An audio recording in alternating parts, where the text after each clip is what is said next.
Greetings, everybody. My name is Jeff Ingolstad, and I am a professor of the practice here at the University of Denver in the Burns School of Real Estate and Construction Management.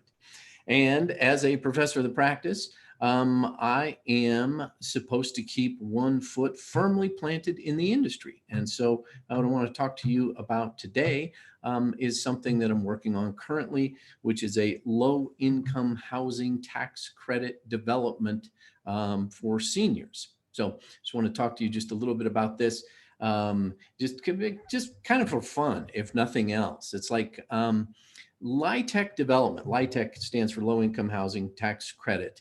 LHTC development is really a different type of development. The metrics don't work. A regular market rate development metrics don't work for low income housing and vice versa and things like that. But it's very interesting and I really like it. I mean, it's a really cool program because here's what we've got in Colorado is that we have, Colorado is a great place to live. It's a great place to be, but it's also super expensive. And it really puts the squeeze on low income communities and especially senior low income communities. And so what I'm doing currently with some other folks is we are looking at doing a development up in north of Denver in for a senior community. I'm being a little guarded with the exact location and everything because it's an active project. It really is an active project. In fact, we are just now going through Planning Commission and City Council, and I will tell you things are not going terribly well. With the Planning Commission, we've got a neighborhood group that is very, very much opposed to us and things like this. And so, I don't want to spill all the beans at this point. But what I feel like we're doing is really are investing in seniors. In order for a LHTC project to get the federal credits, it's got to remain affordable for at least 40 years. I'm supposed to talk for maybe 20 minutes. And it would take me, a couple hours to go through and the kind of the, how the program really works and things like that. The tax credits are a 15-year program, but in order to get awarded the tax credits, you usually have to extend the land use. And so there's called a land use restriction agreement or a LURA that you have to enter into that extends that affordability out to at least 40 years. And sometimes basically into perpetuity, which is okay because that's the benefit of the program is you are providing high quality, low cost housing for seniors. People have to be over the age of 55, an annual income below $39,000. And where we're building this, I guess I'm giving away some locational information here in Larimer County, is, there's a whole lot of people that fit the bill. These senior low-income housing tax credit developments have very big wait lists. I mean, they basically open up full, and that never changes. I'll tell you a little bit about what we're doing here. Here's our site. Our site's about 1.5 acres-ish, which is not a terribly big site. And what we were originally proposing was 60 plus units, and we could fit that podium. We could fit that on this site. Then we went down from there down to about 51 units. And now we're at about 48 units so that we can get a little more green space and things like that. One of the benefits we can build a 3-story building and we don't require much parking because of the land use restriction for this to be senior low income housing, where the parking requirement is cut basically in half. And so that really works. The affected neighborhood are some very, very nice townhomes, really very nice. And of course they don't want this. Nobody ever wants it. And especially if you say low income, like nobody wants it. Okay. NIMBY, not in my backyard. Well, and then they talk about traffic. Well, you're going to put too much traffic on this Split Rock Drive here and things like that, because here was the primary access.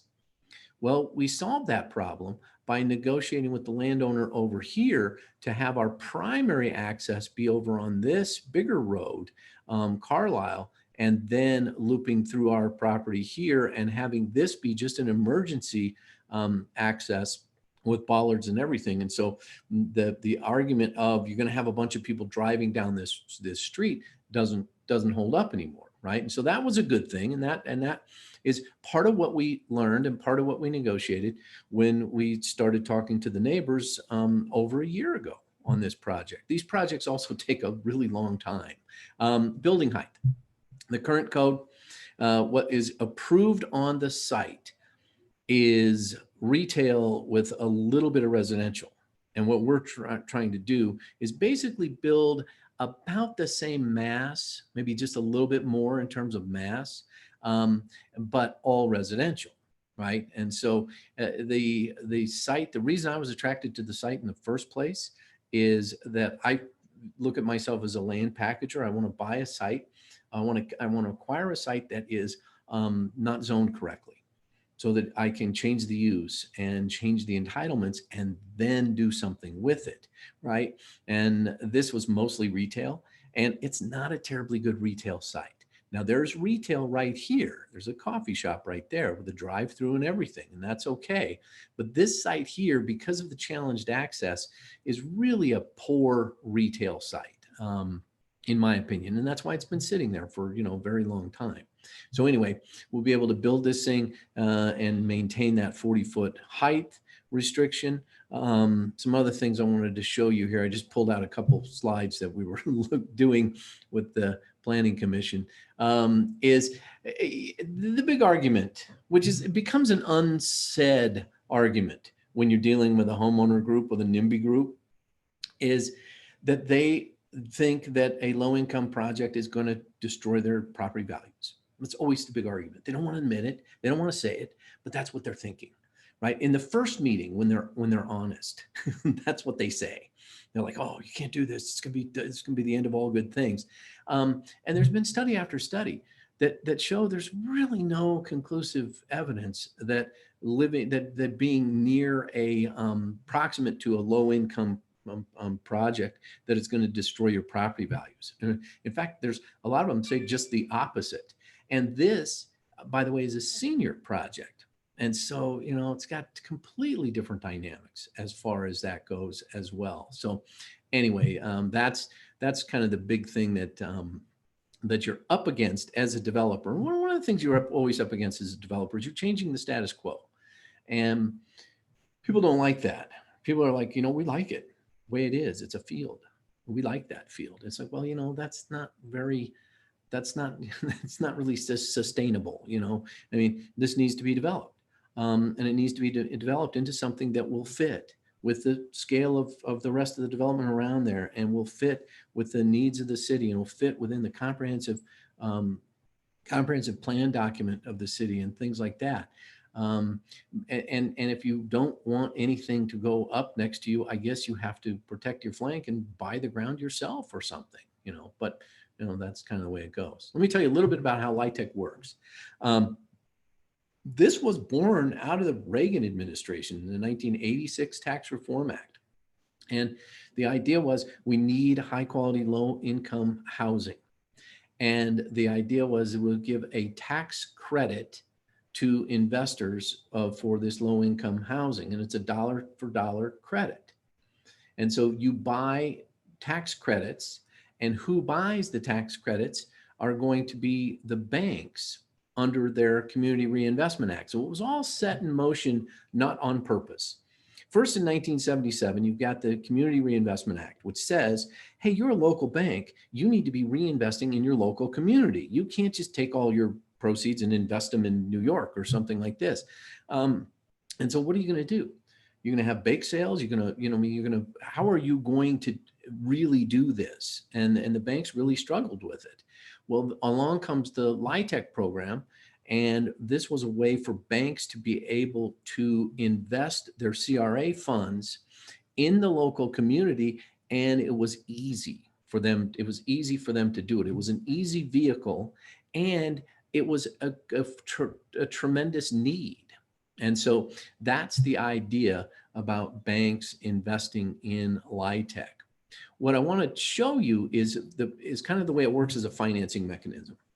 And I'll show you that first, just the capital stack, and then we'll jump into a spreadsheet. I can show you a little bit more, maybe a little more detail. I think I'm losing track of my time anyway, but whatever. And so here, there are two programs. There's 9% and 4%. There's a whole lot more to this than we're going over in 15, 20 minutes, but we're doing a 9% competitive application. What it's going to end up with is you've got this amount of equity.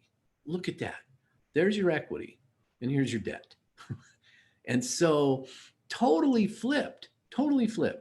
These things come in about 70% equity and about 30% debt.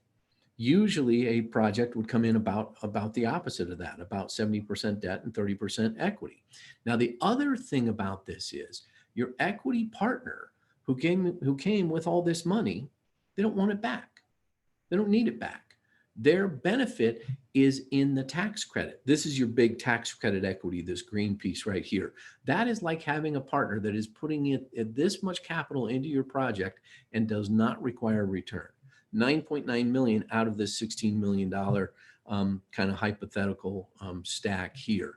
And then you fill in the rest of it because you've got your mortgage loan, and then you've got your tax credit equity, and then you got to go looking for the ways to fill the gap. That's the real fun part of this: finding loans, finding grants, and deferring part of your development fee, and all this sort of stuff in order to get that done. So anyway, there's the 9% deal.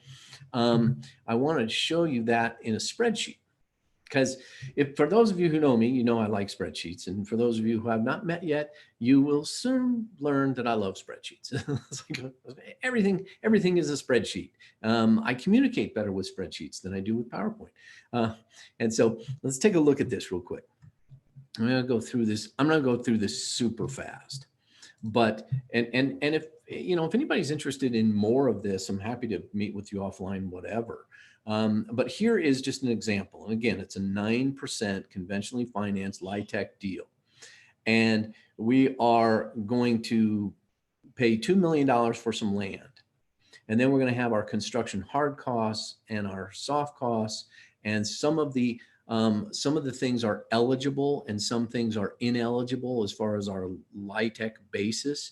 But skip that for now. Here's what and again, this is not the current deal, but it's a similarly sized deal, and it's about $15.5 million in total uses. Now, how do we come up with this low-income housing tax credit allocation? Take the total project cost minus the land and the ineligible costs. There are certain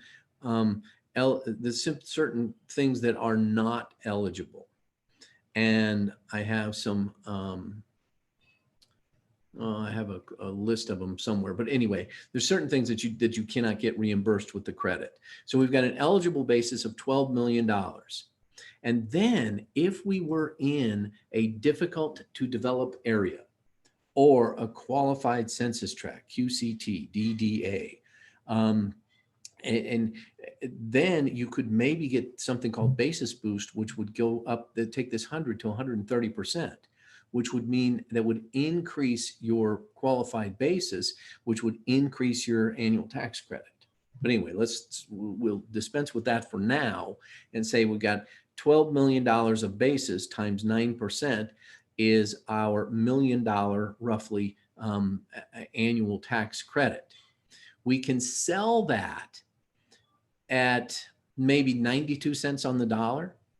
This is the other part of this, is the tax credit pricing will vary. It can go down. In fact, there was one point where it went down into the 70 cents range. Well, then it's really hard to do a deal. There's been other times when it's been over $1.